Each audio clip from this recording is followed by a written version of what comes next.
حضرت ابو طالب نے کہا، فاطمہ گھبراؤ نہیں، یہ سارا منظر اس نور کی وجہ سے ہے جو اس دنیا میں تشریف لانے والا ہے۔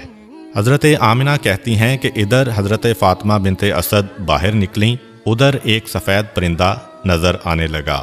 عجیب بات یہ ہے کہ مکان کی چھت بھی غائب ہو گئی ہے اور ہر طرف اس قدر نور ہے کہ جس نے میرے ارد گرد کی تمام چیزوں کو پوشیدہ کر دیا ہے، اور اب میں گویا 7ویں آسمان تک کا مشاہدہ کر رہی ہوں۔ جناب آمنہ کہتی ہیں کہ اس وقت ایک سفید پرندہ آیا، اس نے اپنے جسم کو میری پیشانی سے مس کیا۔ جیسے ہی اس نے اپنا جسم میری پیشانی کے ساتھ مس کیا، میرے گرد جتنا نور تھا وہ سمٹ کر میری پیشانی میں جمع ہو گیا۔ جناب آمنہ نے آسمانوں کا نظارہ کر لیا اور اس کے بعد ان کو اپنا کمرہ دوبارہ نظر آنے لگا۔ جناب فاطمہ بنت اسد بھی اس وقت دوبارہ تشریف لا چکی تھیں۔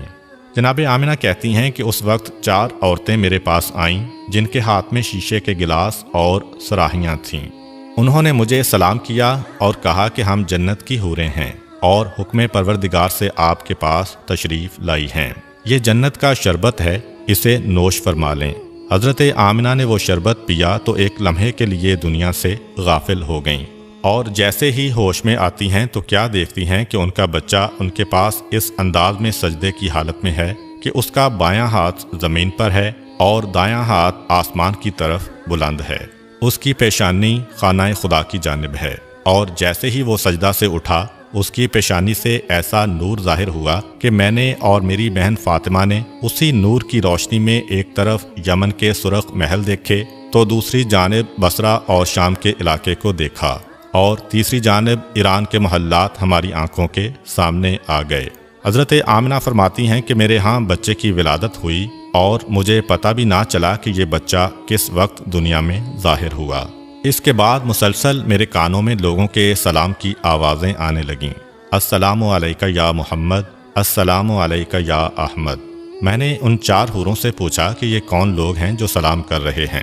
انہوں نے کہا کہ یہ فرشتوں کی ٹولیاں ہیں جو سلام کرنے آ رہی ہیں۔ اس کے بعد ان 4 حوروں نے کہا کہ ہم اس امانت کو جبرائیل و میکائیل علیہم السلام کے سپرد کر کے واپس جا رہی ہیں۔ ان 4 حوروں میں سے ایک نے بچے کو اپنے ہاتھوں پر لیا اور پھر آنے والے ایک نوجوان کی گود میں ڈال دیا۔ مجھے بتایا گیا کہ یہ حضرت جبرائیل علیہ السلام ہیں، ان کے ساتھ حضرت میکائیل علیہ السلام ہیں، اور دونوں کے ہاتھ میں جنت کے پانی سے بھرے ہوئے لوٹے تھے۔ انہوں نے اس پانی کو بچے کے اوپر ڈالنا شروع کیا اور فرمایا، اے آمنہ، اس بچے کو اس پانی کی ضرورت نہیں ہے کیونکہ یہ پاک و پاکیزہ ہے، اسے غسل کرنے کی ضرورت نہیں ہے، مگر ہم نور و صفا میں زیادتی کے لیے اس پانی سے غسل دے رہے ہیں۔